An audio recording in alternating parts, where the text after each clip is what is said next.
Anak-anak bosan, dan kadang-kadang bosan itu mereka mencari cara yang ya udah deh pokoknya aku jawab aja dah.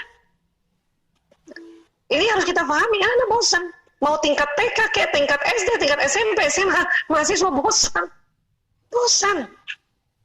Apalagi anak-anak yang ekstrovert. Anak-anak ekstrovert ini anak-anak yang dia punya energi kalau belajar bersama-sama temannya atau di luar rumah, dia baru ada energi. Dan anak ekstrovert itu asbun, asal bunyi.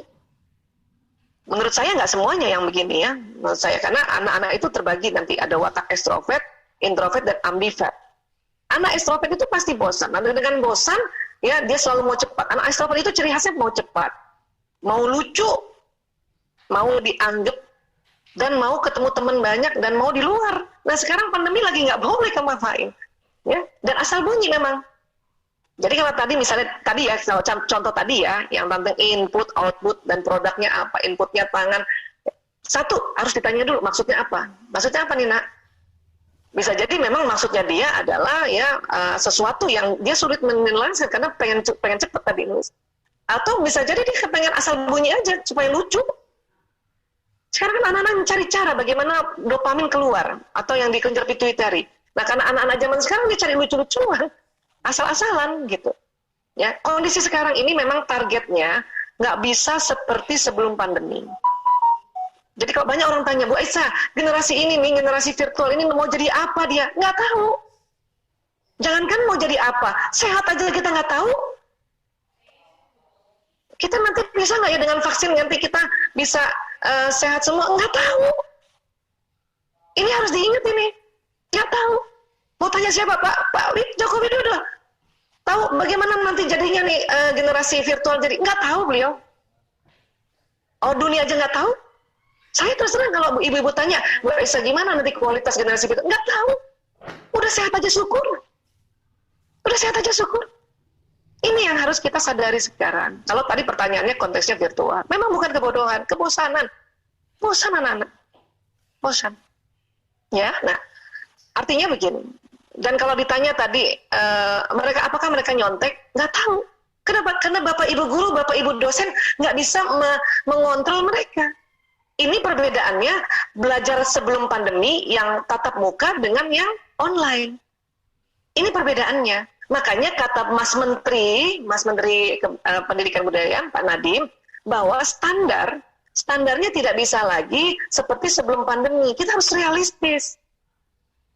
Dan nggak usah berprasangka buruk, anak pasti nyontek nih. Karena kalaupun kita berprasangka buruk terus-terusan, nyontek betulan. Kenapa nggak bilang, terima kasih ya yang mengerjakan sendiri dengan jujur, terima kasih ya. Fokus ke situ. Anak-anak yang dibilangin terima kasih dengan jujur, itu langsung tertentu tuh. aku nyontek, berarti bukan buat aku, terima kasih. Nggak apa-apa juga. Dan kalau nyontek terus kenapa? Sekarang ini memang generasi copas. Generasi copy paste, memang. Karena teknologinya memberikan kemudahan untuk copas. Generasi copy paste. Oh, jangankan anak-anak mahasiswa, kita kerja aja, misalnya kerja nih, ada pegawai kerja disuruh bosnya bikin surat, copy paste. Copy pastenya nggak pinter. Tanggal salah, bulan salah, marahin itu. Ini generasi copas. Kenapa? Teknologinya membuat kita mempermudah copas. Nah, apa sih yang mau diambil kalau dia copas? Pada saat dia copas itu kan nggak asal copas, dia ada kesempatan membaca. Nah, pada saat kecepatan copy paste tapi dia membaca, itu tersambung di otak. Kenapa copas? Karena sekarang informasi terlalu banyak. Kalau nggak dicopas, ketinggalan informasi. Zaman kita dulu informasi dikit, cuman tahu dari koran. Makanya kita ya waktu misalnya membuat karya tulis pada di kuliah, kita lihat buku kita ketik ulang. Kenapa? Karena memang saat itu hanya bisa lihat buku, belum ada teknologi untuk copas. Dan ilmu memang belum banyak. Sekarang, kenapa saya bilang generasi copas? Karena terlalu banyak ilmu, satu hari aja informasi banyak banget. Kalau dia ketik ulang, maka dia akan ketinggalan percepatan informasi lain yang masuk, maka dia copas. Nah, pada saat copas kita berharap dia copasnya itu dia baca. Ya kan? Nanti tinggal lihat, oh ini generasi copas, tapi ada copas yang cerdas, ada copas yang ceroboh, copas yang ceroboh dia nggak baca, mencopos aja tuh salah tuh tanggal, tahun, hari salah. Oh, ini generasi copas yang cerdas apa? Dia baca rupanya, walaupun dia copas, dia baca. Kenapa? Nggak ada yang keliru. Begitu cara berpikir kita. Memang tidak mudah karena kita bukan generasi ini. Inilah butuh kesadaran yang sangat luar biasa. Itu tadi dari awal saya bilang, mereka nggak mau dibilang generasi yang tukang nyontek lah, generasi yang buruk dan sebagainya. Nggak mau. Kenapa? Otak mereka, dia lahir di saat teknologi informasi begitu luar biasanya, ya. Makanya otak langsung beradaptasi untuk bagaimana informasi yang cepat ini didapat. Copas. Saya juga kalau saya nih, misalnya disuruh bikin modul, saya copas loh. Terus terang, kenapa? Setiap hari banyak modul yang aneh-aneh, kemudian atau modul yang judulnya orang tuh panitia minta yang begini-begini, tapi saya punya intinya, yaitu inti kalau bukan otak pria wanita atau inti neuroscience atau emosi. Tapi bahwa kadang-kadang panitia memberikan judul yang unik-unik, yang kadang-kadang unik-unik, misalnya contoh ya dikasih judul misalnya It's Okay Not to Be Okay. Saya taunya itu judul drama Korea. Iya nggak Mas Suci? Itu ada sahabat saya dengan drama Korea. Makanya kenapa judulnya drama Korea? Ya, saya searching lah itu. Oh, filmnya gini. Terpaksa nonton film dengan cepat. Dan dengan cepat saya mencopas itu. Oh, It's Okay Not to Be Okay. Ya, itu sebuah drama Korea. Ya, cuman saya lupa nama yang lain itu, nama-nama Korea soalnya. Tapi saya hubungkan dengan inti dari modul saya, yaitu emosi. Bahwa emosi kadang kalau kita sedih, boleh kok satu saat kita sedih. Boleh kan satu saat kita kesel? Boleh kan satu saat kita, itu namanya menghargai emosi. Nah itu kreativitas mencopas dengan mengkreativitas menyambungkan dengan ilmu dasarnya mereka, itulah yang terjadi pada otak-otak generasi sekarang atau zaman sekarang. Gitu. Saya saja bukan generasi sekarang, tapi hidupnya di generasi sekarang. Mau nggak mau copas juga diikutin. Kalau nggak lama ngetik. Sehari 3 kali seminar saya, judulnya beda-beda. Kalau bikin baru lama ngetik, copas saja. Memang boleh copas kok. Nah, seperti itu maksud saya, ya. Bisa jadi, ya, kita ini harus open mind dulu, supaya kita tidak terlalu berat, gara-gara kita, anak-anak sekarang kok gitu ya, enggak, kalau kayak gitu nanti kita berat, ya. Memang ada anak-anak kayak gitu karena ada watak-watak, ya.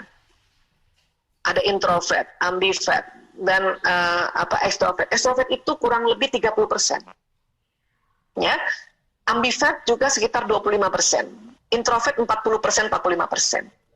Yang suka gitu tuh yang anak-anak ekstrovert dan anak-anak ambivert. Katakannya 50% masih juga karena introvert. Anak introvert itu yang semua sempurna, maka dia kalaupun dia lihat juga copas, sekali copas sekali dia ketik sendiri. Karena introvert, karena dia sempurna, dia nggak mau asal. Itu ada 40%, 45% di populasi, ya, dimanapun seluruh dunia. Nah, buat anak ekstrovert dan ambivert itu separuh ekstrovert, separuh introvert, itu kondisi sekarang itu bikin energinya nggak ada. Energinya nggak ada. Dia nggak boleh keluar. Energinya nggak ada. Makanya daripada tugas gue nggak selesai, ya sudahlah yang bisa aja lah dengan teknologi kayak gini. Itu dulu kita harus pahami juga. Ya, supaya apa? Supaya kita nih seorang guru, ya, seorang guru ini, ya, mau apa istilahnya ya, dengan berbaik sangka begitu, itu diterima oleh sinyal anak-anak. Ya. Nah itu ada Pak Raihan tuh tulis di situ, mindset anak-anak, how to get it, bukan how to do it. Karena kondisinya memang begitu. Kondisi sekarang, ya, bagaimana ngambil ini? Karena informasi udah bertebaran. Informasi udah bertebaran. Saya ini setiap melihat modul, saya lihat searching dulu Google.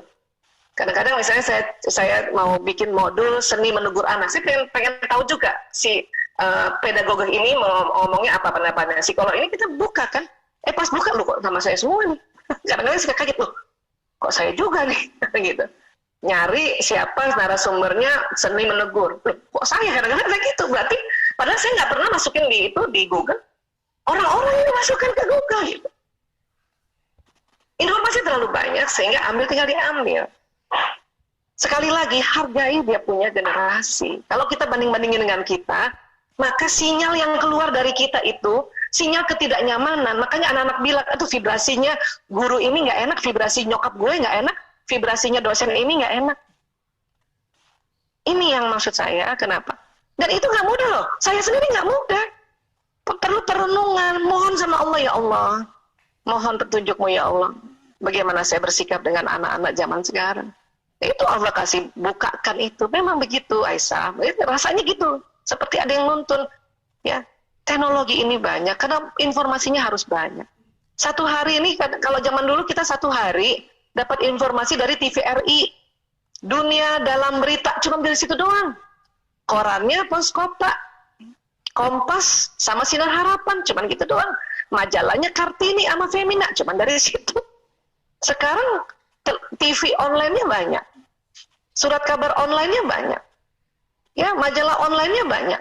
Belum lagi, itu udah bingung, makanya mau baca yang mana. Makanya itulah muncul generasi yang to get it, yang tadi kata Pak Rehan itu. Nah, kita mencoba memaklumi. Karena nggak ada yang tahu, nanti generasi ini jadi apa nggak ada yang tahu. Pokoknya berbaik sangka aja lah. Ya, kenapa? Karena nanti pas dia pada besar nih, ya teknologi komunikasinya lebih canggih lagi. Mungkin nggak lewat TV sama TV, udah ditembok dengan tembok kali. Itu juga kita nggak tahu, ya. Jadi kayak gitu. Nah, adapun misalnya tadi ayah mengatakan nggak boleh bosan. Nah, itu tadi yang saya bilang, peran ayah itu the person of tega. Peran ibu, ya. Orang yang membasuh luka. Ya udah nggak apa-apa, misalnya anak bilang, Bunda aku bosan. Bunda udah benar tadi, Bu Galuh udah benar menamakan emosinya. Oh bosan ya, kasihannya kamu bosan. Bunda juga bosan kalau jadi kamu. Itu benar sebagai ibu. Dia juga harus dapat input yang sebagai ayah. Gini caranya supaya nggak bosan, nggak boleh bosan. Kan the person of tega tadi dari awal sudah bilang. Supaya apa? Supaya anak-anak di otaknya tuh dapat dua jenis pendampingan parenting. Sehingga anak-anak tuh sempurna. Karena kita mau jadi dia cerdas, sempurna. Hanya memang nggak mungkin masih TK dia langsung sempurna, masih SD langsung sempurna, SMP. Kapan dia sempurna? Nanti pas mati, pas meninggal. Kita tuh baru dinyatakan selesai itu cara berpikir dan berperasaannya pas meninggal. Supaya orang yang datang pas kita meninggal, oh ya ibu ini nih luar biasa, dia lembut tapi tegas. Oh bapak ini luar biasa, ya dia tegas tapi lembut, gitu. Ya, jadi sekali lagi Bapak Ibu sahabat-sahabat, terima kasih Bu Galuh tadi memberikan pemahaman seperti ini supaya saya bisa menceritakan juga apa yang saya pikirkan, apa yang saya punya prinsip-prinsip atau sikap, ya. Adapun Bapak Ibu mempunyai sikap prinsip yang lain itu boleh. Tapi kalau karena yang ditanya saya harus begitu. Supaya apa? Supaya di dalam rumah ya bahagia saya itu lebih banyak dalam 24 jam, kalau perlu 22 jam saya bahagia. 2 jamnya aja yang sedih, kesel gitu. Ya, kenapa anak-anak juga bingung mau diapain, Bu? Bingung dia. Ya. Kalaupun misalnya kita kan kalau ini aja sepakat aja orang tua, yuk kita masukin aja anak-anak. Ntar dulu virus corona tuh ada loh. Saya aja, tim saya ini kena semua. Makanya dari kemarin saya juga selalu hati-hati, swab berapa kali, ya, dan jaga kesehatan. Yang biasanya saya bikin modul sampai tengah malam, saya langsung cepat tidur. Pokoknya habis sholat isya langsung tidur. Ya, itu saat ini begitu ya. Jadi sekali lagi sahabat-sahabat Bapak Ibu semuanya, ya saat ini memang adalah masa-masa luar biasa, masa-masa unik. Makanya ada istilahnya new normal. Mari kita tingkatkan permakluman kita, pemahaman kita. Ya, kalau kesel pun berbaik sangka, ya tarik nafas, istighfar perbanyak, ya. Karena apa yang kita sangka kan nanti terjadi. Ya, mudah-mudahan ini bisa sedikit, ya, walaupun nggak bisa banyak menjawab ya, karena pertanyaannya juga banyak dan waktu nggak banyak.